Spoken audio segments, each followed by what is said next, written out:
करुणामय माँ परम प्रभु श्री अरविंदଙ୍କ पादपद्मरे मोर कोटि कोटि प्रणाम। ऑनलाइन पाठचक्र रे जोग देइथिबा अपा भाई माननकु मोर प्रणाम। माँ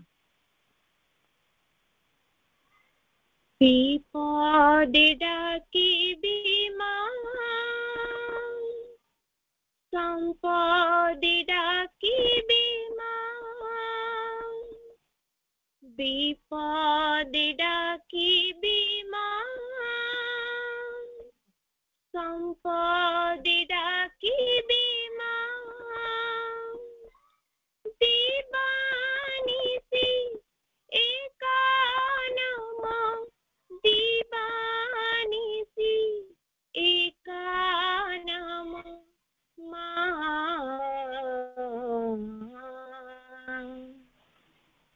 विपदे डाकिबी माँ संपदे डाकिबी माँ विपदे डाकिबी माँ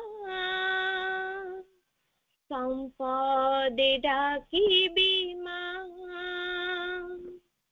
माँ नामे अछि परा सकति पसरा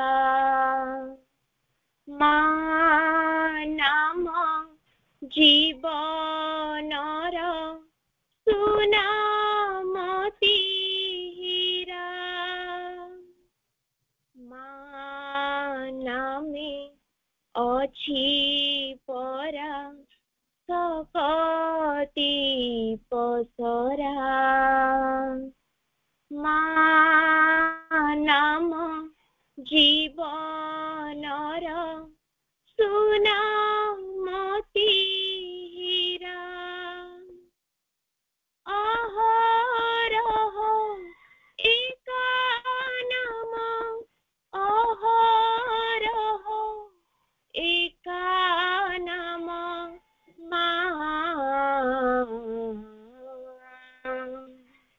विपदे डाकिबी माँ संपदे डाकिबी माँ विपदे डाकिबी माँ संपदे डाकिबी माँ माँ रूप देखुथिबी मोर नयन रे माँ नाम जपुथिबी मन हृदय रे माँ रूप देखुथिबी मोर नयन रे माँ नाम जपुथिबी मन हृदय रे सेई मंत्र एका नाम सेई मंत्र एका नाम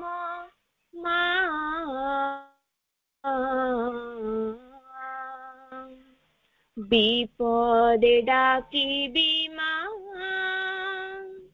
संपदे डाकिबी माँ विपदे डाकिबी माँ संपदे डाकिबी माँ।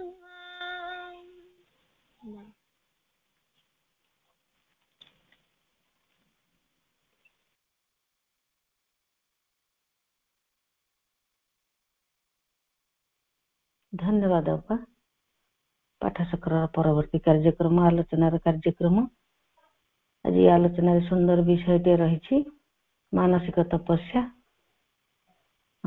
मोर अति प्रिय सम्मानर मांकर सुयोग्य संतान भवेश भाई करुणामय माँ परम प्रभु श्री अरविंद गुरुवार अपराह्न श्री अरविंद महिला पाठचक्र मार्चाघाई अनुकूल अनुष्ठित ଏହି ଆଲୋଚନା ଚକ୍ରରେ ଉପସ୍ଥିତ ରହିଥିବା ସମସ୍ତ ମାତୃ ସନ୍ତାନ ମାନଙ୍କ ପାଇଁ ମାଙ୍କର କୃପା ଭିକ୍ଷା କରୁଛି। ଆଜିର କାର୍ଯ୍ୟକ୍ରମରେ ନିଜର ଭୂମିକା ନିର୍ବାହ କରିଛନ୍ତି ଉଷା ଆପା, ଅର୍ଚିତା ଆପା, ଅନୁପମା ଆପା ଏବଂ ଅନ୍ୟ ସମସ୍ତେ ଯେଉଁମାନେ, ସମସ୍ତଙ୍କୁ ଅନେକ ଶ୍ରଦ୍ଧା ସମ୍ମାନ ବ୍ୟକ୍ତ କରୁଛି ସେମାନଙ୍କର ସୁନ୍ଦର ଯୋଗଦାନ। ଆମେ ଆଜି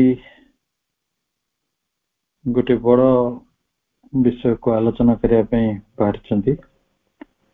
ବିଷୟଟି ମାନସିକ ତପସ୍ୟା ସମ୍ପର୍କିତ, କିନ୍ତୁ ମୁଖ୍ୟତଃ ଆମେ ଆଲୋଚନାଟିକୁ କେନ୍ଦ୍ରିତ କରିବା ସାଇଲେନ୍ସିଂ ଦ ମାଇଣ୍ଡ, ମନକୁ କିପରି ନିରବ କରାଯାଇପାରିବ। ପୁରା ମାନସିକ ତପସ୍ୟାର ମୂଳ ଲକ୍ଷ୍ୟଟି ହେଉଛି ମନକୁ ସଂଗଠିତ କରିବା, ମନକୁ କେନ୍ଦ୍ରିତ କରିବା ଏବଂ ମନକୁ ନିରବ କରିବା। ଏକାଗ୍ରତା, ଯାହାକୁ ଆମେ କେନ୍ଦ୍ରିତ ଅବସ୍ଥା କହୁଛୁ, ସଂଗଠନ, ତାକୁ ଅର୍ଗାନାଇଜ କରିବା। କୌଣସି ଗୋଟେ ନିର୍ଦ୍ଦିଷ୍ଟ ଚିନ୍ତା ବା ବିଚାରର ପଶ୍ଚାତରେ ଅନ୍ୟଟି ହେଉଛି ମନ ଭିତରକୁ ନିରବତା ଆଣିବା। ମନ ଭିତରେ ନିରବତା ଆଣିଲେ ଆମ ଜୀବନରେ କଣ କଣ ପରିବର୍ତ୍ତନ ହେଇପାରିବ ସେ କଥା ଗୁଡିକ ପ୍ରଥମେ ଆଲୋଚନା କରିନେବା ଓ ତାପରେ ଆସିବା how to silence the mind, ମନଟିକୁ କିଭଳି ନିରବ କରାଯିବ। ଶ୍ରୀ ଅରବିନ୍ଦ ପୂର୍ଣ୍ଣ ଯୋଗ ପ୍ରଣୟନ କଲା ବେଳେ ଗଭୀର ଭାବରେ ବିଶ୍ୱାସ କରୁଥିଲେ ଯେ ମନକୁ ନିରବ କରିବା ଅର୍ଥ is a first step to achieving peace and understanding. ଯେଉଁମାନଙ୍କର ମନ ଯେତିକି ପରିମାଣରେ ନିରବ ସେମାନଙ୍କର ଶାନ୍ତି ସେତିକି ପରିମାଣରେ ରହିଛି ତାଙ୍କ ମନରେ, ଆଉ ସେତିକି ବୁଝାମଣା ବି ରହିଛି। ଆମେ ଅନେକ ଲୋକଙ୍କୁ ଅବୁଝାମଣା ଲୋକ କହୁ।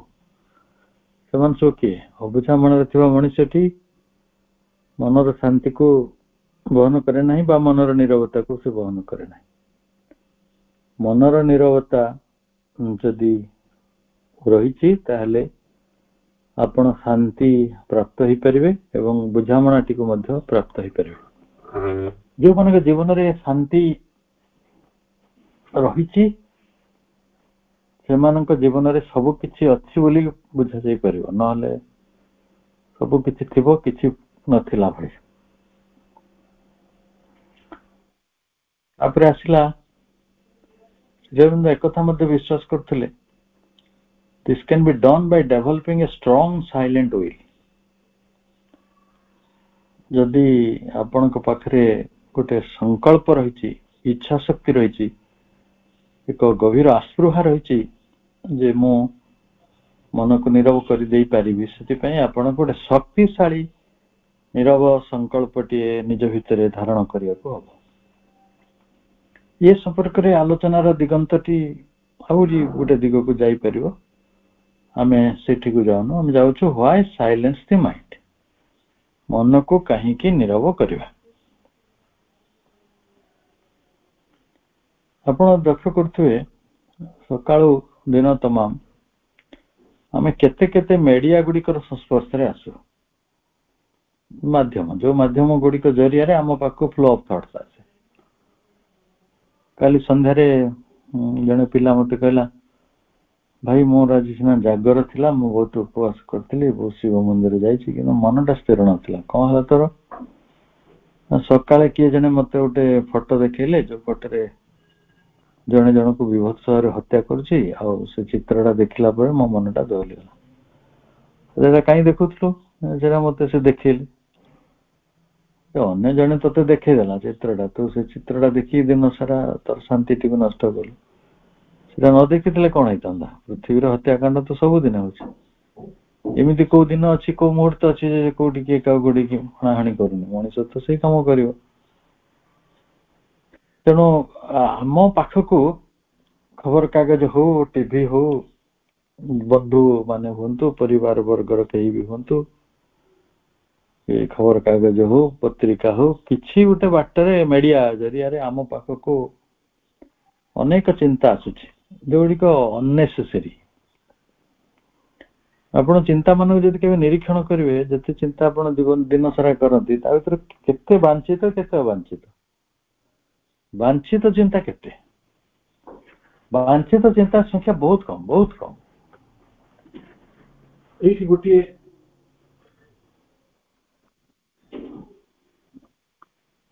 गोटे कथा आलोचनार परिसर भीतर को अवश्य आसियो जे वांछित चिंता क्या कह, अवांछित चिंता क्या कह। आपण घर संसार करछन, घरे आपणकर हजार समस्या अछि,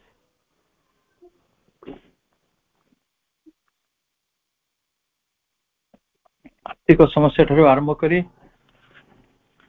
परिवार पिला मानकर भविष्य ठारू आरंभ करी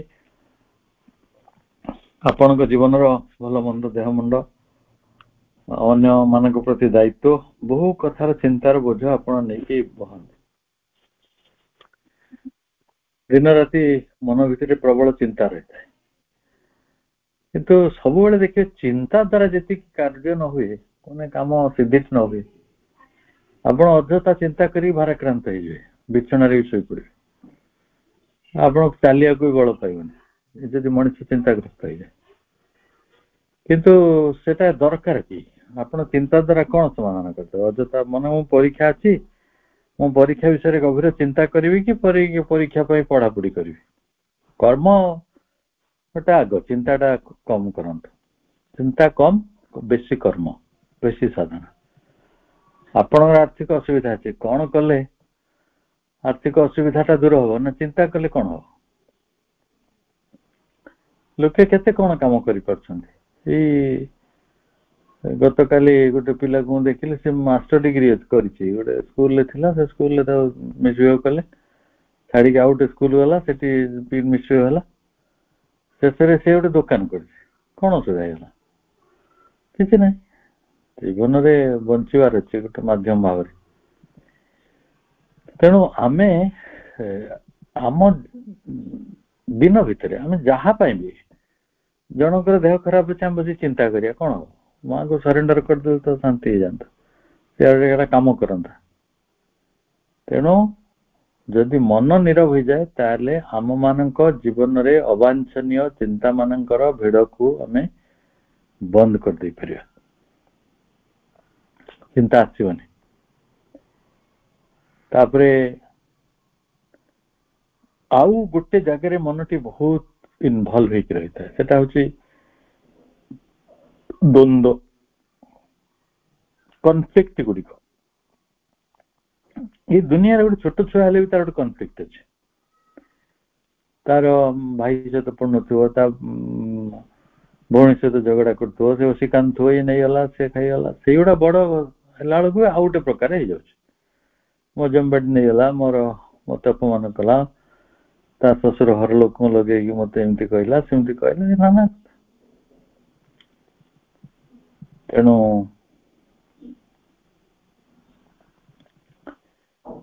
आम जदि देखा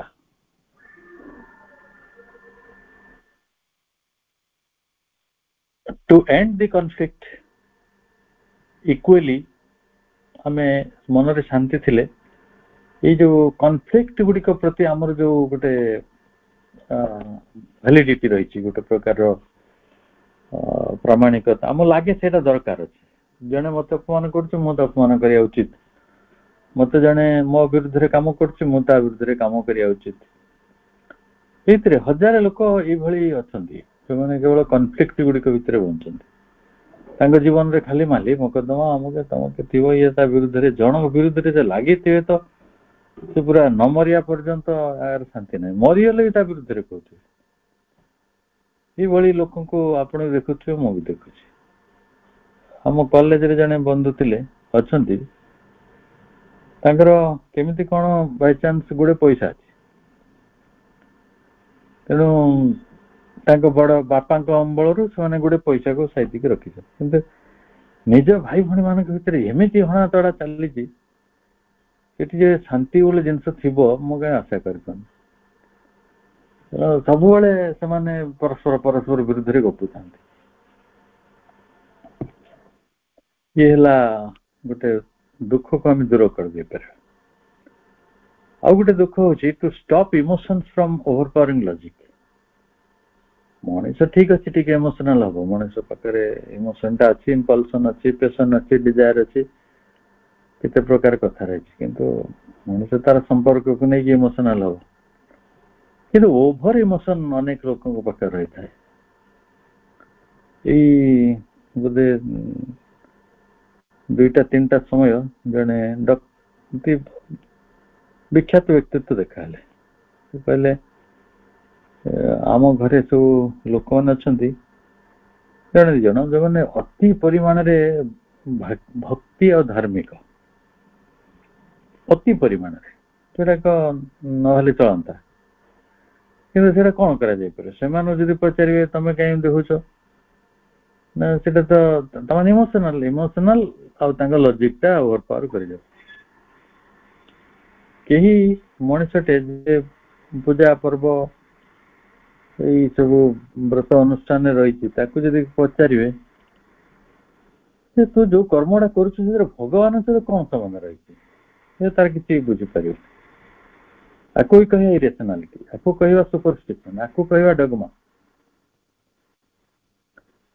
ଭାଇ ଭଉଣୀ ମାନେ, ଏଇ ଯୋଉ ଇରେସନାଲିଟି, ସୁପରଷ୍ଟିସନ୍ସ ଏଣ୍ଡ ଡଗମାଜ, ଗୋଟେ ନିର୍ବୋଧତା, ରେସନାଲିଟି ଯୋଉଠି ନାହିଁ, ବୁଦ୍ଧିହୀନତା, ଯୋଉଠି ସୁପରଷ୍ଟିସନ ଗୁଡିକ ରହିଛି, ଅନ୍ଧବିଶ୍ୱାସ, ଆଉ ଯୋଉଠି ପ୍ରାଚୀନ ପରମ୍ପରା ସହିତ ବନ୍ଧା ହେଇକି ଆମ ମନଟି ରହିଛି, ମାନେ ସେମିତି ମନଟି ଆମର ନଥିଲେ ବରଂ ଭଲ ହେଇଥାନ୍ତା।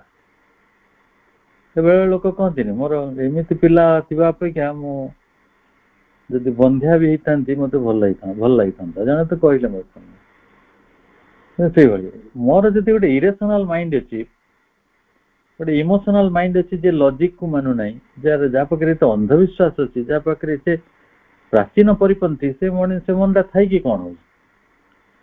ସେ ମନ ତ ମତେ ଡୁବେଇ ଦବ, ସେ ମନ ତ ମତେ ନଷ୍ଟଭ୍ରଷ୍ଟ କରିଦବ, ସେ ମନ ତ ମତେ ହଇରାଣ କରିଦବ। ସେଭଳି ଗୋଟେ ମନକୁ ନେଇ ମତେ ବଞ୍ଚିବାର କଣ ଆବଶ୍ୟକତା ରହିଛି? ଅନ୍ୟଟି ହେଉଛି ଯଦି ମନ ନୀରବ ହବ, କାରଣ ଏଇ ଗୋଟେ ମନ ନୀରବ ହେଇଯିବ, ଆପଣ ଏଇଗୁଡାରୁ ମୁକ୍ତ ହେଇଯିବେ, ଡଗମାରୁ ମୁକ୍ତ ହେଇଯିବେ, ଇରେସନାଲିଟିରୁ, ସୁପରଷ୍ଟିସନରୁ, ଇମୋସନରୁ। ହେଲେ ଆପଣ କେତେ ଶାନ୍ତି ପାଇବେ ଭାବୁଛନ୍ତି ତ? ଅଶାନ୍ତିର ମୂଳ କାରଣ କୋଉଟା? ଏଇଗୁଡା ନା ଆଉ କଣ? ତାପରେ ରହିଲା ଆପଣଙ୍କ ଆତ୍ମାର ସନ୍ଧାନ ଆପଣ କରିପାରୁନାହାନ୍ତି। ଯେତେବେଳେ ମନ ନୀରବ ହେଇଯିବ, ସେତେବେଳେ ସାଇଲେଣ୍ଟ ବିଙ୍ଗ ଯିଏ ପୁରୁଷ ଆତ୍ମା, ସେ ରହିଛନ୍ତି କୋଉଠି? ବିହାଇଣ୍ଡ ଦ ମାଇଣ୍ଡ, ମନର ପଶ୍ଚାତରେ। ମନ ଟର୍ବୁଲେନ୍ସ କରୁଛି ବୋଲି ସିଏ ଆମେ ତା ଦେଖା ପାଉନୁ। ମନ ଯେତେବେଳେ ଷ୍ଟୋର କରିବନି, ଆମେ ତାଙ୍କ ଶବ୍ଦଟି ଶୁଣିପାରିବା। ମନେ କରନ୍ତୁ ମନ ଗୋଟେ ଛୋଟ ପିଲା ଭଳିଆ, ପ୍ରାଣ ବି ସେଇଭଳିଆ, ସେ ବହୁତ କୋଳାହଳ କରୁଛି, ନଏଜ କରୁଛି। ସେ ତ ଶାନ୍ତ ହେଇଯିବ, ସେଇଠି ଗୋଟେ କ୍ଷୀଣ ଓଙ୍କାର ଶବ୍ଦଟି ଶୁଣିବିବ ଯେ ଆପଣଙ୍କ ଅନ୍ତର ଭିତରେ ଗୋଟେ ଆତ୍ମା ଅଛି, ସେ ଆତ୍ମା ଏତେ କଥା କହିପାରୁଛି। ତାପରେ ଆଜି ତାରିଖରେ ଆମେ ଅନ୍ତଃପୁରୁଷ ଏବଂ ବାହ୍ୟ ପ୍ରକୃତି, ଏଇ ଦିଟାକୁ ଆମ ଜୀବନରେ ଅଲଗା କରିପାରିନାହାନ୍ତି। ଆମେ ସେଇଟା ବି ଅଲଗା କରିଦେଇ ପାରିବା। ତାପରେ to receive answers directly from the supreme consciousness, ପରମ ଚେତନଙ୍କ ଠାରୁ ବା ପରମ ସତ୍ତାଙ୍କ ଠାରୁ ବା ଭଗବାନଙ୍କ ଠାରୁ ଆପଣ ଅନେକ ସମୟରେ ମେସେଜ ଗୁଡିକ ପାଇବେ, ଆନ୍ସର ପାଇବେ, ଯୋଉଟା ଶ୍ରୀରବିନ୍ଦ ଭଳି ବ୍ୟକ୍ତିତ୍ୱ ମାନେ ପାଇଛନ୍ତି। ଆପଣ କହିବେ ମୁଁ କାହିଁ ପାଉନି? ତାର କାରଣ ହଉଛି ଆମ ମନ ସାଇଲେନ୍ସ ହେଇନାହିଁ। ତେଣୁ ମନ ଯେତେବେଳେ ସାଇଲେନ୍ସ ହବ, ସେତେବେଳେ ଆପଣ ଆତ୍ମାକୁ ପାଉଛନ୍ତି, ପରମ ଚେତନାଙ୍କର ଉତ୍ତର ଗୁଡିକୁ ପାଉଛନ୍ତି, ଆପଣଙ୍କର ବାହ୍ୟ ପ୍ରକୃତି ଏବଂ ଅନ୍ତଃପୁରୁଷ ଭିତରେ ଗୋଟେ ପାର୍ଥକ୍ୟ ଦୂର କରିପାରୁଛନ୍ତି। ଆପଣ ଇରେସନାଲିଟି, ସୁପରଷ୍ଟିସନ, ଡଗମା ଭିତରେ ରହିଥିବା ମନଟିକୁ ମୁକ୍ତ କରିପାରୁଛନ୍ତି। ଆପଣଙ୍କର ତର୍କ ବିହୀନ ଅଧିକ ପ୍ରବଣତା ଗୁଡିକୁ ମଧ୍ୟ ବନ୍ଦ କରିପାରୁଛନ୍ତି। ଆପଣଙ୍କ ଜୀବନରେ ଲାଗି ରହିଥିବା ଦ୍ୱନ୍ଦ୍ୱ ଗୁଡିକର ସମାପନ କରିପାରୁଛନ୍ତି। ଏବଂ ଯୋଉ ଆମ ଅନିଚ୍ଛା ସତ୍ତ୍ୱେ ଅନେକ ଅବାଞ୍ଛିତ ଚିନ୍ତା ଗୁଡିକ ଯୋଉ ଆମ ଭିତରେ ପଶି ଆସିକି ଆମକୁ ଭାରାକ୍ରାନ୍ତ କରନ୍ତି, ଆମେ ସେଗୁଡିକରୁ ମଧ୍ୟ ମୁକ୍ତ କରିପାରୁ। ତେଣୁ ମୁଁ ଆପଣଙ୍କୁ ମନର ସଂଗଠନ କଥା କହୁନାହିଁ, ମନର ଏକାଗ୍ରତାର କଥା କହୁନାହିଁ, ମୁଁ ମନର ନୀରବତା କଥା କହୁଛି।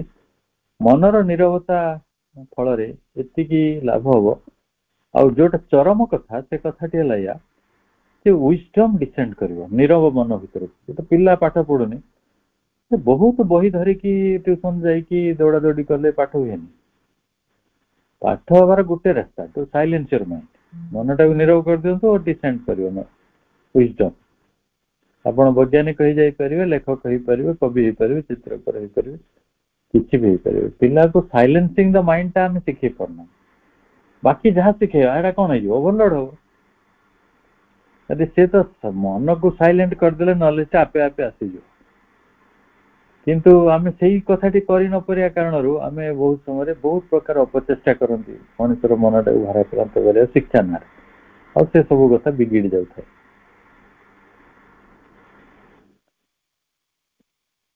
मनर नीरवता गोटे जरूरी विषय बोली आम केते कथारू सोचिले वर्तमान आम भीतर हुए तो प्रश्न उठुथो how to do it how to silence the mind मन को किपरि नीरव करा जाई पारिबो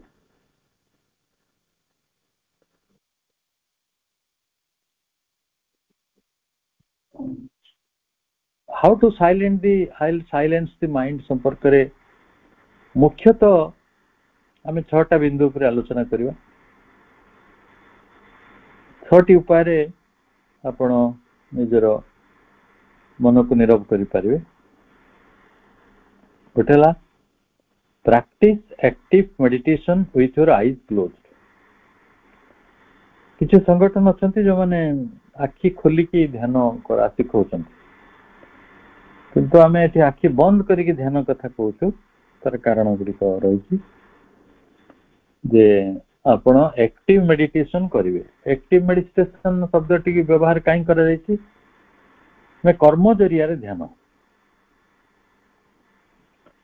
आपण पाठचक्र शुणुंट ये गोटे कर्म शुणा भी गोटे कर्म आपण जो शुणुंट आखि बुझिकी आपण गोटे एक्टिव मेडिटेशन भितर अच्छा आप गीत शुणुंट से भी गोटे एक्टिव मेडिटेशन हो पारे आछि जगह रही जोड़ाक कम टी कला बेले आखि खोला रखा पड़ो आप चाहिए गोटे निविष्टता आसो आपण भितर जो आपण कर्म टी को ध्यान रे परिणत कर दे पारे दरकार पड़े आपण विश्राम को ध्यान रे परिणत करा जाय पारे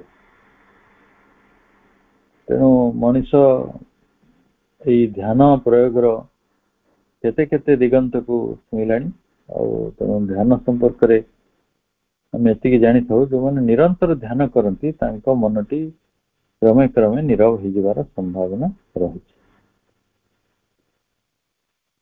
और ध्यान उपाय गुड़िक आप जानते निर्दिष्ट समय निर्दिष्ट स्थान निर्दिष्ट आसन रे आपण 21 दिन ध्यान करेंगे आज 6टा ध्यान कर काली भी 6टा काली 6:30 हेले हम निर्दिष्ट समय निर्दिष्ट स्थान निर्दिष्ट आसन ए 3 सप्ताह आप ध्यान कर सारिया परे आपणकर ध्यान टी को चाहिए आप स्थान बदल दे पारंती न बदल पारंती आपण इच्छा तेणु आप एक्टिव मेडिटेशन कर्म मध्य विश्राम मध्य खाइबा मध्य कथा कहवा मध्य जदि मां को प्रति ध्यान रखी पार्टी मां को ध्यान कर समर्पण कर तो आप अति उच्च मानर साधन किंतु करने पड़े आज ना काली आपण पाठ पढ़ाऊँ ध्यानस्थ ही पाठ पढ़ातु आप खेलुंट ध्यानस्थ ही खेलतु आपण एपरी बाहर बुली जाइछंती सेबे भी ध्यानस्थ ही बुलंतु तेणु ध्यानस्थ ही रही गोटे किसी बड़ बता नहीं किंतु जोटा आम जो प्रकार ध्यान साधन दरकार अच्छी सेटा किछि दिन जमी जन परमहंस नहीं पचारे आम एमती कहीं करूँ आज्ञा से देख गोटे छोट गचरे बाड़ लगे पड़े गछटी बड़ हो बाड़ दरकार नहीं तेणु तुम सुनार गोटे बासन भी कर कि सबुदिन न बाजुच से दिन कला पड़ ध्यान है से प्रक्रिया जहाँ आपण को सब सुंदर कर रख सब स्पंदित कर रख भाइब्रेशन टी आप दिगरे जीव नीरवता आड़ तेणु ये प्रथम कंडीशन भाव मेडिटेशन टाक नि ଆମେ ଦ୍ୱିତୀୟ ସ୍ଥିତିକୁ ଯିବା। ଆମେ ସବୁ କୋଉଠି ରହିଛୁ? ଆମ ଚିନ୍ତାରେ ରହିଛୁ ନା? ଯାହାକୁ ପଚାରନ୍ତୁ ତୋ ଚିନ୍ତା କଣ? ନା ମୋ ଚିନ୍ତା ଏହା, ମୁଁ ଏବେ ମୋର ମତେ ଯଦି ପଚାରିବେ କଣ ଆପଣ ଚିନ୍ତା, ମୁଁ କହିବି କଣ? ଯଦି ବ୍ୟାବହାରିକ ଦୃଷ୍ଟିରୁ ମତେ ପଚରାଯିବ ତାହେଲେ ମୁଁ କହିବି ଏବେ ମୁଁ ଟିକେ ଅଫିସିଆଲ ଚିନ୍ତାରେ ଅଛି, ଆଉ ମୋର ଅଫିସ କାମ ଗୁଡିକ ବାକି ରହିଛି, ଆଉ ମୁଁ ରାଉରକେଲାରେ ସେଥିପାଇଁ ଅଛି। କିନ୍ତୁ ମୋ ଇନର କଣ ଅଛି ଦ୍ୟାଟ୍ ଇଜ ଡିଫରେଣ୍ଟ। ଆପଣ ଯିଏ ଜଣେ ଶିକ୍ଷକ, ସିଏ ତାର ଶିକ୍ଷା ବିଷୟରେ ଚିନ୍ତା କରୁଛି, ଯିଏ ଡାକ୍ତର ସେ ତା ଡାକ୍ତରୀ ବିଷୟରେ ଚିନ୍ତା କରୁଛି, ଯିଏ ଜଣେ ନେତା ସେ ତା ନେତାଗିରି ବିଷୟରେ ଚିନ୍ତା କରୁଛି, ଭୋଟ ସମ୍ପର୍କରେ। ତେଣୁ ଆମେ ସମସ୍ତେ କିଛି ନା କିଛି ଗୋଟେ ଚିନ୍ତା ଭିତରେ ରହିଥାଉ। ଏମିତି ପୃଥିବୀରେ କେହି ନାହାନ୍ତି। ଛୋଟ ପିଲାମାନେ ବି ତାଙ୍କ ଚିନ୍ତା ଭିତରେ ଅଛନ୍ତି, ବଡ ମାନେ ବି ତାଙ୍କ ଚିନ୍ତାରେ ଅଛନ୍ତି, ବୁଢା ଲୋକମାନେ ତାଙ୍କ ଚିନ୍ତାରେ ଅଛନ୍ତି। ଯେଉଁମାନେ ଦେହଟା କେମିତି ଭଲ ହବ, ଆଜି କେମିତି ପେନ୍ ଗୁଡା ହଉଛି ହବନି, ମୁଁ ନିଜ କାମଟା ନିଜେ କରିପାରିବି, ମୋ ପିଲାମାନଙ୍କୁ ମୁଁ ସାହାଯ୍ୟ କରିପାରିବି, ଏଇଭଳି ହଜାରେ ଚିନ୍ତା ତାଙ୍କୁ ଘାରୁଥିବ। ଚିନ୍ତା ତ ମଣିଷକୁ ଘାରେ, ଯୋଉଟାକୁ ଆମେ ଏବେ କହୁଥିଲେ ଅନେସେରୀ ଅବାଞ୍ଛିତ ଚିନ୍ତା ଗୁଡିକ। ତେଣୁ ଆପଣଙ୍କ ଚିନ୍ତା ତ ଅଛି, ଆପଣ ଚିନ୍ତାଟା କଣ କରିବେ? Shift your concentration away from your thought. ମୋ ବାପା ମତେ ଗୋଟେ ବଢିଆ ଟେକ୍ନିକ ଶିଖେଇଥିଲେ, ସେ ଟେକ୍ନିକଟା ଆଜି ପର୍ଯ୍ୟନ୍ତ ମୁଁ ୟୁଜ କରୁଛି। ଆପଣଙ୍କ ଚିନ୍ତାଟାକୁ ସିଫ୍ଟ କରିଦିଅନ୍ତୁ। ମୋ ପାଖେ 1000ଟା ଚିନ୍ତା ଅଛି, ମୋର ବହୁତ ଅସୁବିଧା ଅଛି, ମୁଁ ବହୁତ ଅସୁବିଧା ସମ୍ପର୍କରେ ଚିନ୍ତା କଲେ କିଛି ଲାଭ ହବ ନାହିଁ। ତେଣୁ ମୁଁ ଭଗବାନଙ୍କ ଚିନ୍ତା କରିବି। ଯିଏ ଚିନ୍ତାମଣି, ତାଙ୍କୁ ଚିନ୍ତା ଗୁଡାକ ଦେଇଦେବି, ଆଉ କହିବି ଯେ ମୋ ଚିନ୍ତାର ଦାୟିତ୍ୱଟା ପ୍ରଭୁ ତମେ ଟିକେ ନିଅନ୍ତନି, ଟିକେ ମୋ କାମଟା କରିଦିଅନ୍ତନି, ଆଉ ଦେଖିବେ ମ୍ୟାଜିକାଲି ସେ କାମଟା ହବ। ମ୍ୟାଜିକାଲି। କିନ୍ତୁ ଆମେ ଭରସା କରିପାରନ୍ତିନି, ସେତିକି ଆସ୍ଥା ବି ଆସିପାରେ। ତେଣୁ ଆମେ shift your concentration away from your thought. ଯୋଉ ଚିନ୍ତାରେ ଆପଣ ଘାଣ୍ଟି ହଉଛନ୍ତି, ସେ ଚିନ୍ତାରୁ ନିଜକୁ ଟିକେ ସିଫ୍ଟ କରିଦିଅନ୍ତୁ। ମାନେ ଆପଣ ଅସୁସ୍ଥ ଅଛନ୍ତି, ଆପଣ ସବୁବେଳେ କଣ ଭାବନ୍ତି? ଏଇ ଜରା ଦେହ ଖରାପ ହେଲା, କାଟିଲା, କାନ କାଟିଲା, ମୁଣ୍ଡ କାଟିଲା, ଛାତି କାଟିଲା, ଏମିତି ଆପଣ ଅଣ୍ଟା କାଟିଲା, ମୁଁ ବିଛଣାରେ ଶୋଇ ରହିଛି। ସେଇଟା ସେ ଚିନ୍ତାଟାକୁ ଛାଡି ଦେଇକି ମୁଁ ବର୍ତ୍ତମାନ କରିପାରିବି କି ଯେ ମୁଁ ମାଙ୍କ ଚିନ୍ତା କରିବି, ମାଙ୍କ ପାଦ ପଦ୍ମରେ ମୋର ଧ୍ୟାନଟିକୁ ରଖିବି। ତ ଦେଖିବେ ଅମେଜିଂ ରେଜଲ୍ଟ ମିଳିବ, ଅମେଜିଂ। ତେଣୁ ମନକୁ ନିରବ କରିବାର ଇଏ ଥିଲା ଦ୍ୱିତୀୟ ପନ୍ଥା, ଯୋଉଥିରେ ଆପଣ କନସେନ୍ଟ୍ରେସନକୁ ସିଫ୍ଟ କରୁଛନ୍ତି ଥଟ୍ସ ଗୁଡିକ ଠାରୁ। ଆପଣ ଥଟ୍ସ ପାଖରେ ଅଟକୁ ନାହାନ୍ତି, ଥଟ୍ସ ମାନଙ୍କୁ ଚେରିଶ କରୁନାହାନ୍ତି, ବା ଥଟ୍ସକୁ ନେଇ ବ୍ୟସ୍ତ ବିବ୍ରତ ହଉନାହାନ୍ତି, ଥଟ୍ସକୁ ନେଇ ଆପଣ ଶାନ୍ତ ରହୁଛନ୍ତି, ଥଟ୍ସକୁ ନେଇକି ଆପଣ ତ ଖାଲି ସରେଣ୍ଡର କରୁଛନ୍ତି। ଏଇ କାମଟି କରିବେ। ତୃତୀୟ, ହେଲେ ଆପଣଙ୍କ ଏଇଟା ଭାଇ କେତେ ଦିନ ଆମେ କରିବୁ? ଏଇ ଯୋଉ ଧ୍ୟାନ କରିବୁ କେତେ ଦିନ, କନସେନ୍ଟ୍ରେସନ ନିଜର ସିଫ୍ଟ କରିବୁ କେତେ ଦିନ? ସେଠି ସମୟର କିଛି ମାପ ନାହିଁ। ଆପଣଙ୍କୁ ଧୈର୍ଯ୍ୟ ପୂର୍ବକ ଏବଂ ନିରନ୍ତରତା, ପରସିଷ୍ଟେନ୍ସ, ଧୈର୍ଯ୍ୟ ବି ରହିବ, ନିରନ୍ତରତା ବି ରହିବ। ସେଇଟାକୁ ନେଇକି ଆପଣ ବାରମ୍ବାର ଟ୍ରାଏ କରୁଥିବେ। ସବୁବେଳେ ଖସି ଯାଉଥିବ, ମାନେ ଯେମିତି ମାଛ ଧରିଲା ଭଳି କଥାଟି। ଛୋଟ ଦିନେ ମାଛ ଧରିବାର ଅନୁଭୂତି ଯଦି ଆପଣଙ୍କର ଥିବ, ସେ ମାଛଟି ହାତରୁ ଖସି ଯାଉଥିବ, 100 ଥର ଖସିଗଲା ପରେ ବି 101ତମ ଥରରେ ସେ ଧରା ପଡିଯିବ। ସେଇଟା ସେଇଭଳି କଥାଟି। Try and try again. ମନର ନିରବତାଟା ଗୋଟେ ଦିନରେ ଆସିବନି କି 3 ଦିନରେ ଆସିବନି। ପ୍ରଭୁ ଶ୍ରୀ ଅରବିନ୍ଦଙ୍କର 3 ଦିନରେ ଆସିଗଲା। ଆମେ ତ ଆଉ ସ୍ୱାମୀ ଶ୍ରୀ ଅରବିନ୍ଦ ନୁହନ୍ତି, ହୁଏତ ଆମକୁ 3ଟା ଜନ୍ମ ଲାଗିପାରେ। ସେଥିପାଇଁ ତ ପେସେନ୍ସ ଦରକାର। ଆମେ ଚେଷ୍ଟା ତ କରିବା। ଚେଷ୍ଟା କରିବା ଆଉ ଚେଷ୍ଟା ନ କରିବା ଭିତରେ ଗୋଟେ ବଡ ପାର୍ଥକ୍ୟ ରହିଛି। ଚେଷ୍ଟା କରିକି ଆପଣ ହାରିଗଲେ ସେଇଟା କିଛି ଚିନ୍ତା ନାହିଁ, କିନ୍ତୁ ଆପଣ ଚେଷ୍ଟା କରିନାହାନ୍ତି, ପରାଜୟଟା ପାଉଛନ୍ତି, ଏଇଟା ତ ବଡ କଷ୍ଟକର ଅନୁଭୂତି ନା। ଇଟ୍ ଇଜ ଭେରି ଡେଞ୍ଜରସ୍। ତେଣୁ ଏଇ ଯୋଉ ଯୋଗରେ ଆପଣ ଯେତେବେଳେ ଯିବେ, ଧୈର୍ଯ୍ୟଟି ବହୁତ ଜରୁରୀ ଏବଂ ଆପଣଙ୍କ ପାଖରେ ପରସିଷ୍ଟେନ୍ସଟି ସେଭଳି ମଧ୍ୟ ଜରୁରୀ, ନିରନ୍ତରତାଟି ରହିବ। ଏଇ ନିରନ୍ତରତାର କଥାଟିକୁ ଖୁବ ସୁନ୍ଦର ଭାବରେ କୁହାଯାଇଛି। ଯୋଉ ନଦୀରେ କେତେ ବାଲି ଅଛି ନା, ନଦୀର ଏତେ ବାଲି ଗୁଡା ସବୁ ଆସୁଛି କୋଉଠି? ପଥର ଗୁଡିକ ଗଡି ଗଡିକି ପରସ୍ପର ମଧ୍ୟରେ ଧକ୍କା ଖାଇକି ବାଲି ତିଆରି ହଉଛି। କେତେ ଶହ ବର୍ଷ ଲାଗୁଥିବ। ଆପଣ ଦିଟା ପଥରକୁ ଗଡେଇଲେ ଦେଖିବା କୋଉଠି ବାଲି ହେଇଯିବ। ଜଳର ସ୍ରୋତ ଯେ ଏତେ କୋମଳ, ଜଳ ମାନେ କଣ? ତରଳ। ତରଳ କୋମଳ ଜଳ ପଥରକୁ ଗଡଉଛି, ଆଉ ସେ ପଥର ଗଡିବା ଫଳରେ ବାଲି ଗୁଡିକ ସୃଷ୍ଟି ହଉଛି। ଏଇଟା ହଉଛି ବାଲିର ଜନ୍ମ କଥା। ସେଟା ହଉଛି କେମିତି? ଯଦି ସେଇଟା ହେଇପାରୁଛି, ଆମ ମନଟା ନୀରବ ହେଇପାରିବନି କି? Try and try again, patiently and persistently. ଚତୁର୍ଥ କଥାଟି ହଉଛି keep your mind without occupation but not inert or ତାମସିକ। ଆପଣ ମନଟିକୁ ବ୍ୟସ୍ତ ରଖନ୍ତୁ ନାହିଁ। ଆମେ ବ୍ୟସ୍ତ ରହୁ, ବିବ୍ରତ ରହୁ। ଆମ ମନରେ ସେଇଟା ବ୍ୟସ୍ତତା ବିବ୍ରତତା ଭରି ରହିଛି। ଆପଣ ସେଥିରେ ରୁହନ୍ତୁ ନାହିଁ। କିନ୍ତୁ ବେଳେ ବେଳେ କଣ ହୁଏ ନା, ମୁଁ ଆଉ କିଛି କରିବିନି, ମୋ ଦ୍ୱାରା କିଛି ହବନି, ସେଟା ହେଲା ଇନର୍ଟ, ତାମସିକ। ପୃଥିବୀର ଅନେକ ଲୋକ ତାମସିକ ହେଇକି ରହିଛନ୍ତି, ପୃଥିବୀର ଅନେକ ଲୋକ ଇନର୍ଟ ହେଇକି ରହିଛନ୍ତି।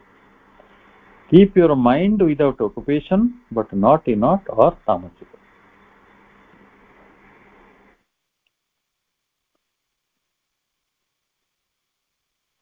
ତେଣୁ ମନଟିକୁ ଅକୁପାଏଡ ମୁକ୍ତ କରିବାଟା ଭାରି ସହଜ କି? ଲୋକମାନଙ୍କ ଘରକୁ ମୁଁ ଯାଏ, ଦେଖେ ଅଯଥା ଗୁଡେ ଜିନିଷ ରଖିଥାନ୍ତି। କୋଉ ଦିନର ଜୋତା କିଣିଥିବେ, ସେ ଜୋତା ଡବାଟା ପଡୁଥିବ। ଲୋକେ ମିଠା ଆଣିଥିବେ, ଫଳ ଆଣିଥିବେ, ଯୋଉଥିରେ ଆଣିଥିବେ ସେ ସେଇଟା ସେ ଘରେ ରଖିଦେଇଥିବେ ଯାଇଥିବେ। ଲୋକେ ତ ଅଛନ୍ତି ଟୁଥବ୍ରଶ କିଣିଥିବେ ଆଜି, ତାର ସେ ପକେଟ ଟାକୁ ଯୋଉଟା ଦରକାର ନାହିଁ, ଦରକାର ନାହିଁ ଯୋଉଟାକ ଅଯଥା ଜିନିଷ ଆମେ ଘରେ ରଖିଥାଉ। ମନକୁ ଖାଲି କରିବା ତ ବହୁତ ଦୂରର କଥା। ଲୋକେ ଘର ଖାଲି କରିବାକୁ ରାଜି ନାହାନ୍ତି। ଯଦି ଘରଟି ବି ଖାଲି ରଖିବେ ନା, ଦେଖିବେ ଘର ଭିତରକୁ ପଜିଟିଭ ଭାଇବ୍ରେସନ ଆସିବ। ଘର ଗୋଟେ ଅଳିଆ ଜିନିଷ, ଗୋଟେ ମେଞ୍ଚେ ଅଦରକାରୀ ଜିନିଷ ରଖିଦିଅନ୍ତୁ, ସେଟା ଭାଇବ୍ରେସନ ବହୁତ ଖରାପ କରେ, ଭେରି ନେଗେଟିଭ ଇମ୍ପାକ୍ଟ ତାର ରହିଥାଏ। ତେଣୁ ଯେହେତୁ ଲୋଭରେ ମଣିଷ ପଡିଥାନ୍ତି, ସେମାନେ ତାକୁ ଛାଡି ପାରନ୍ତିନି, ସେଟା ଦରକାର ପଡେ। ଜଣେ ଲୋକ ଟିଭି କିଣିଥିଲା 5 ବର୍ଷ ତଳେ, ତା ଖୋଳଟି ସାଇ ସାଇ ରହିଛି। ମୁଁ ତାକୁ କହିଲି କଣ କରିବି ନା, ସିଫ୍ଟ କରିବି, ଏଟା ଦରକାର ହବ। ମୁଁ କହିଲି ଆଜିକାଲି ସିଫ୍ଟିଂ ର କେତେ କେତେ ଉପାୟ ବାହାରିଗଲାଣି, ତମେ କଣ ସେଇଟା ଦରକାର ହବ ବୋଲି କହିକି 5 ବର୍ଷ ଧୂଳି ପଡିଛି ତ ଝାଡୁ କରୁଛ? ସେ 5 ବର୍ଷ ହେଲା ସେ ରହିଛି ସେଠି, 5 ବର୍ଷ ହେଲା ସେ ଧୂଳି ରହିଛନ୍ତି। ସେ ଧୂଳି ଧରି କେତେ ମାଇଟ ତିଆରି ହଉଛି। ତାହେଲେ ଭାବନ୍ତୁ, ଫିଜିକାଲ ୱାର୍ଲଡ ଯଦି ଆମର ଏଇଭଳି, ତ ଆମ ସତ ପୃଥିବୀଟା କଣ ହେଇଥିବ, ଆମ ଅନ୍ତରଟା କଣ ହେଇଥିବ? ଆମେ ଚିନ୍ତା ଗୁଡିକୁ ଭରି ଭରିକି କୋଟି କୋଟିକି ଆମ ମନ ଭିତରେ ରଖିଛୁ। ଟିକେ ଫ୍ରି କରନ୍ତୁ, ଟିକେ ମନଟାକୁ ହାଲକା କରନ୍ତୁ। ମନକୁ ହାଲକା କରିବାର କେତେ ଉପାୟ ଅଛି। ସୂର୍ଯ୍ୟୋଦୟ ଦେଖନ୍ତୁ, ସୂର୍ଯ୍ୟାସ୍ତ ଦେଖନ୍ତୁ, ପ୍ରକୃତି ଦେଖନ୍ତୁ, ଚଢେଇ ମାନଙ୍କ ଗୀତ ଶୁଣନ୍ତୁ, ଗୀତଟିଏ ଶୁଣନ୍ତୁ, ରାତିର ତାରା ମାନଙ୍କୁ ଦେଖନ୍ତୁ, ନୀରବ ରୁହନ୍ତୁ।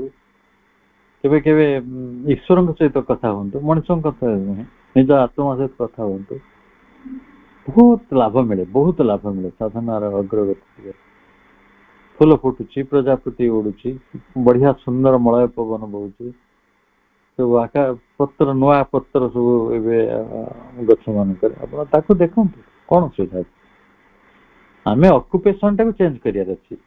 ଆମେ ଯୋଉ ବାଟରେ ଚିନ୍ତା ଗୁଡିକରେ ରହିଛୁ, ଖାଲି ସେଇ ଗୋଟିଏ ଚିନ୍ତା, ମୋ ଦେହ ଖରାପ ହେଇଛି, ମୁଁ ଔଷଧ ଖାଇବି, ପଇସା କୋଉଠୁ ଆଣିବି, ଅମକେ କଣ କରିବି, ତମକେ କଣ କରିବି, ଏଇ ଚିନ୍ତା ଗୁଡା କରିବା ଅପେକ୍ଷା କେତେବେଳେ ତ ଏଇ ପୃଥିବୀରେ ଏତେ ସୁନ୍ଦରତା ଅଛି, ଏଇ ସୁନ୍ଦରତା ସହିତ ତ ଆମର ଗୋଟେ ସଂଲଗ୍ନ ଥାଇପାରନ୍ତା। କେତେ ସୁନ୍ଦର ଭାବରେ ଆମେ ସେ କାମ ଗୁଡା କରିପାରନ୍ତେ। ତାପରେ ଆମେ ଇନର୍ଟ ହବାନି, ଜଡ ହବାନି, ତାମସ ଭିତରକୁ ଯିବାନି, ନିଷ୍କ୍ରିୟ ସମର୍ପଣ ଭିତରକୁ ଯିବାନି, ସକ୍ରିୟ ସମର୍ପଣ। ଆମେ କର୍ମ କରିବା, ଆଉ କର୍ମଟି ଭଗବାନଙ୍କୁ ଅର୍ପଣ କରିବା, ଏଇଟା ହେଲା ସକ୍ରିୟ ସମର୍ପଣ। ଆଉ ଯଦି ମୁଁ ନିଷ୍କ୍ରିୟ ଘରେ ବସିବି, ମୋର ସବୁ କାମଟା ଭଗବାନ କରିଦେବେ, ମୁଁ ଆଉ କିଛି କରିବା ଦରକାର ନାହିଁ, ସେମିତି ଗୋଟେ ବେଶୀ ହୁଏ ନାହିଁ। ଭଗବାନଙ୍କର ନାମ ନିଅନ୍ତୁ, କର୍ମ ଗୁଡିକ କରିଚାଲନ୍ତୁ। ତାପରେ ପଞ୍ଚମ, hand over the care for existence to supreme consciousness. ଏମିତି କମ ସାଧକ ମାନେ ଏ କଥାଟି କରିପାରନ୍ତି। ଯଦି ଦେଖିବେ ଆପଣଙ୍କ अस्तित्वर दायित्व भगवान ଦେଇଦ ଆମ अस्तित्वर दायित्व ଆମେ କାହାକୁ ଦେଇଛୁ?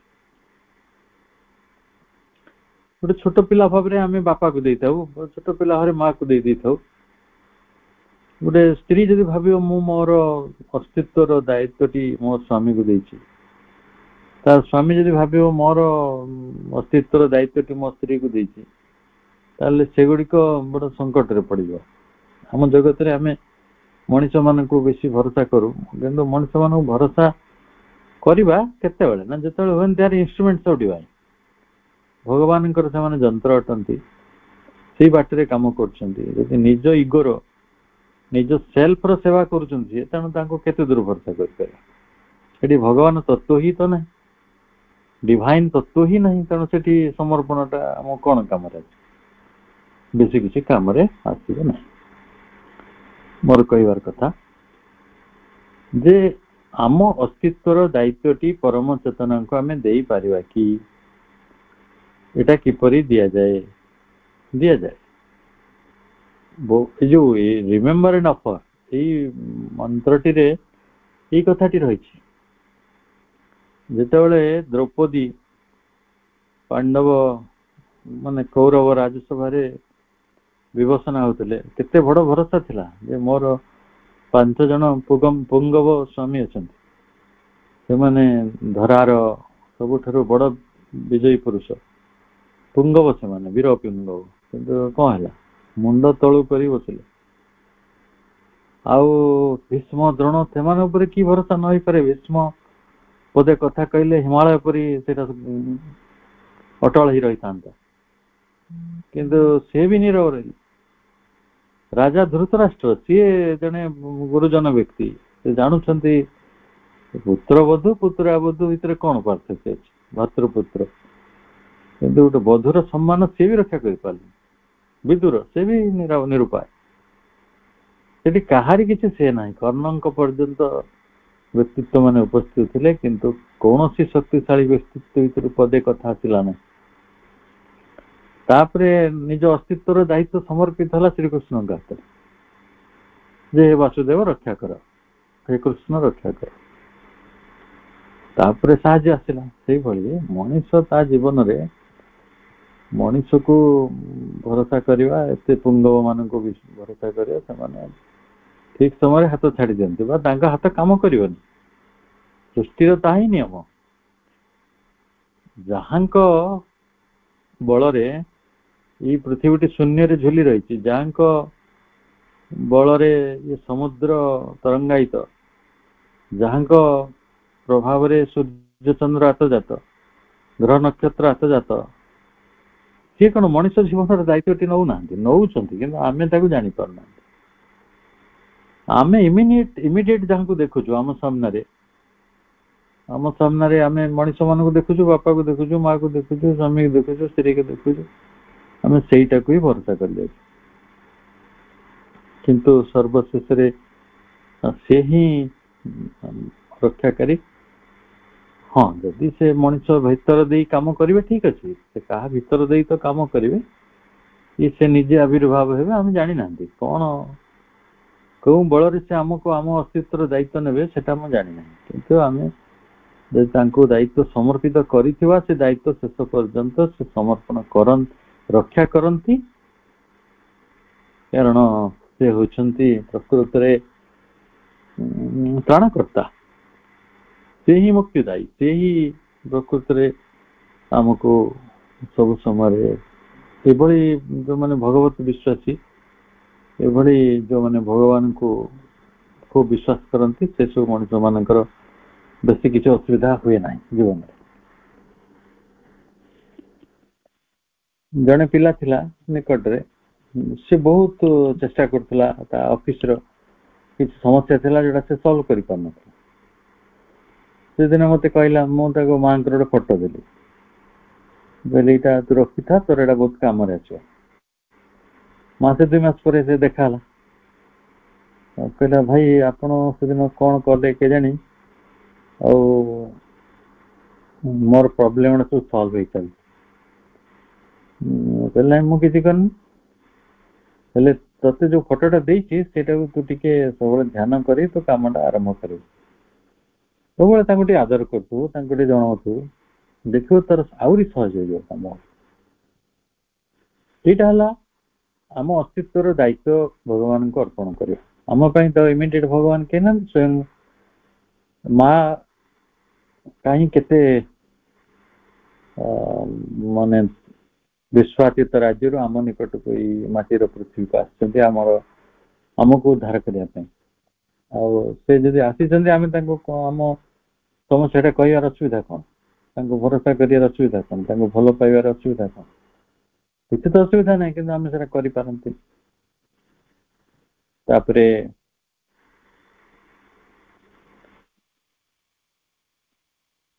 आमे वेट क्वाइटली नीरव रे अपेक्षा करिया for the exact indication from the silence of the mind मनर नीरवता दिने प्रतिष्ठित हबो एवं मनर नीरवता भितर अनेक इंडिकेशन आसीबो आमे सेते पर्यंत हमकु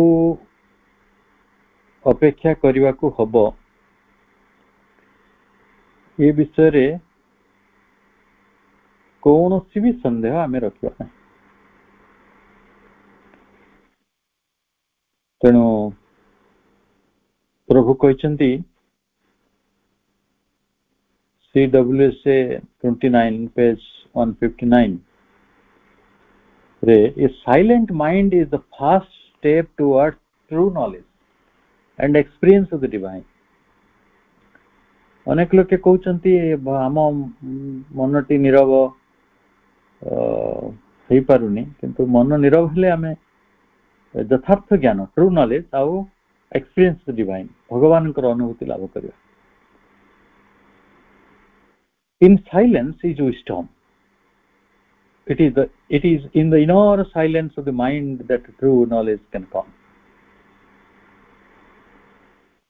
तेणु जेतेबेले मन नीरव हुए सेटा ही प्रज्ञा मनर सही आंतरिक नीरवता भितरे यथार्थ ज्ञान आसी परिबो कारण जो माने मनर ऑर्डिनरी एक्टिविटी गुडी को भितरे रहंती साधारण व्यवस्था बा साधारण जो कर्म रहिछि मनर एगुडी को केवल ओनली क्रिएट प्रज्ञा तयारी करि परिबो only create surface idea the बाह्य धारणा गुडी को तयारी करि परिबो आ किछि रिप्रेजेंटेशन किछि उपस्थिति से आनिबो उपस्थान which are not true knowledge एगुडी को ज्ञान न सत्य ज्ञान न ये नीरवता कहले आमे मुख्यतः कौन बुझु नीरवता कहले वाचनिक नीरवता आमे कथा कहउछन सेरा बंद हिजो ना आमे चिंता करूछन बंद हिजो सब गुडी को मनर चिंता गुडी को कोलाहल गुडी को मनर नॉइज मनर इंटरवेंशन गुडी को जते जते कमी जिवो सेटा को आमे मनर नीरवता बोली कहू तेणु आपण जो स्पीच वेस्ट जोटा कहते जिते बड़े आपण साधारण चेतना भितर थांती आपण किसी सुपरफिशियल नेचर एक्सप्रेशन कर बाह्य स्वभाव अभिव्यक्ति सेगुड़िक आपण को गोटे प्रकार वेस्ट दी नॉन एनर्जी शक्तिहीनता शक्तिर अपचय से गोटे सांग देखा आप हो घंटे कथा जीरो आसी घरे शोई पड़े आ द्वारा कौन हुए ना जदि आप बाह्य कथार समय नष्ट कर बाह्य कथार अनेक लोक अनेक कथा समय नष्ट करती जगह कौन असुविधा हुए ना prevent the inward listening which brings the words of true knowledge आपण अंतरगण भाव रे जहा सुनी पारंते अंतरीण भाव रे जहा सुनी पारंते सेटा सुनी पारंते ना